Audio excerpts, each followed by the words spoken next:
안녕하세요. 자, 이번 주문에서 제가 과거에 질문을 상당히 많이 받았던 질문입니다. 예, 그 내용즉슨 뭐냐면, 많은 기관들이 이런 질문을 했었어요. 소프트웨어를 활용하려고 하는데, 영구적으로 활용하면은 어떤 기관을 설정해서 활용하는 것보다 훨씬 저렴하다.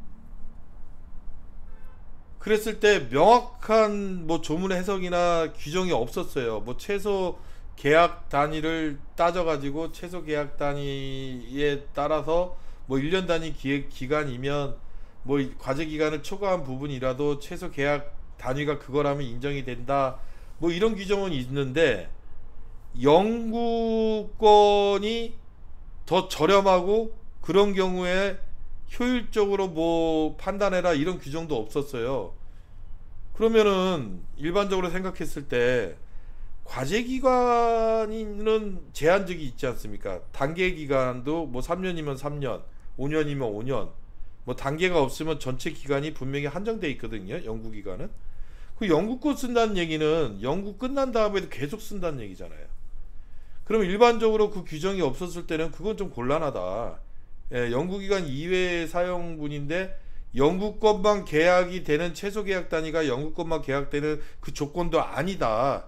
그러면 연구기간을 한정해서 계약을 해라 라고 할 수밖에 없잖아요. 그러니까 이제 연구기관들이 직접 아이리스에 질문을 한 겁니다. 그 질문 요지가 그거예요.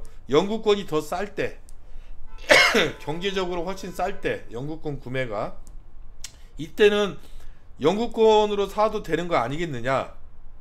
이건 명확하게 좀 해석을 해달라 라고 해서, 자, 아이리스는 어떻게 이해를 했냐면, 선생님의 질의는 소프트웨어 활용비의 사용계약 기간 최소 단위 인정 기준과 관련하여 최소 단위를 최소 금액으로 적용할 수 있는지에 관련된 이해입니다 라고 돼 있어요. 그래서 소프트웨어 사용 계약 기간이 최소 단위임을 소명하는 경우에는 최소 단위는 사용 계약 기간을 의미하는 것이므로 최소 금액을 의미하는 것은 아닙니다. 최소 금액으로 따지는 건 아니고 계약 기간의 최소 단위임을 일단 따진다 라고 답은 줬고, 다만, 예, 제가 위에서 강조했던 내용이 다만에 있죠. 계약 기간이 최소 단위임을 입증하지 최소 금액이 얼마부터 이거는 해당 사항이 없다라는 건 일단 답을 줬고, 다만 뭐냐면 직접비 소프트웨어 활용비는 소프트웨어의 구입 임차 사용 대차 비용을 포괄적으로 인정해주는 용도이므로, 예? 만약에 소프트웨어의 영구 사용권 구매가 임차보다 합리적인 경우라면 영구 사용권 구매 사유를 입증할 수 있는 증명 자료를 갖추고 직접비 소프트웨어 활용비를 사용할 수 있습니다. 전문기관과 협의해서. 예, 답변이 열어줬죠. 만약에 영구권이 더 경제적이고 훨씬 싸다면 전문기관과 협의한다는 내용이 뭐겠습니까?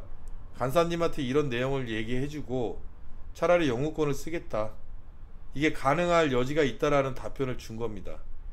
이런 답변이 없었을 때는 간사님들도 이런 질문이 왔을 때 아까 제가 얘기한 것처럼, 아니 영구권은 그럼 계속 쓰겠다는 얘기니까 영구기간까지만 계약을 하세요, 이런 답변을 줄 수밖에 없었어요.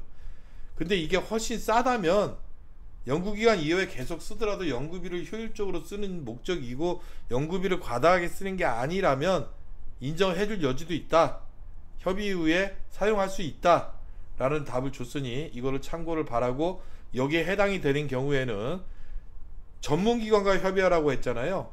이거 회계법인이 권한이 있는 게 아닙니다. 이런 것들도 전문기관에서 인정을 해준다는 어떤 방침이 있어야지 회계법인이 결정하는 거지, 이걸 회계법인이 자의적으로 판단할 수 있는 게 아니에요.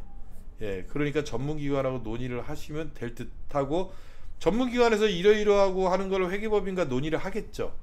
그랬을 때 회계법인 입장에서도 연구비를 과도하게 남용하여 사용하려고 하는 목적이 아니라면, 효율적으로 사용하는 목적으로 보인다면 이거를 인정해주지 않을 이유는 없다라고 개인적으로는 판단을 합니다. 참고하세요. 자, 감사합니다.